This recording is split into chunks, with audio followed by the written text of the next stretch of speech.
Ang mundo ngayon, mga kababayan, ay punong-puno ng karahasan at ang mga bagay pong ito ay bihira sa ating mundo. Pangkaraniwang lumalabas sa ating panahon na ang isang bansa ay may galit sa kapwa bansa. At ang mas mahirap pong maisip, bakit mayroong mga civil wars, mga digmaang lahi laban sa kanyang sariling lahi. Isang bansa pa lang po, napakaraing taong namamatay sa giyera.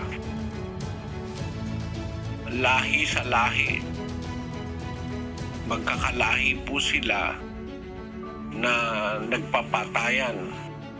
Ang namumuno sa isang bansa na ayaw maalis sa poder, pinapatay yung kanyang sariling kababayan para lang manatili siya sa poder. Yan po ang araw-araw na lang na balitang nababalitaan natin, napapanood.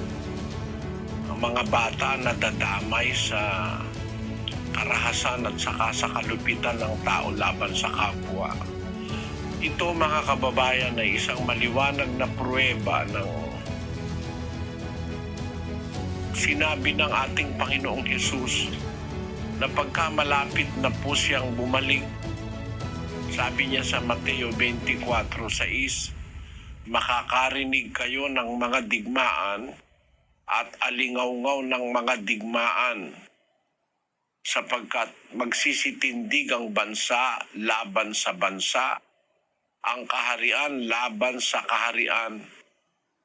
Magkakagutom, magkakasalot, at lilindol sa iba't ibang dako. Yun pong sinabi ng Panginoong Hesus, nakikita nating nagaganap sa atin.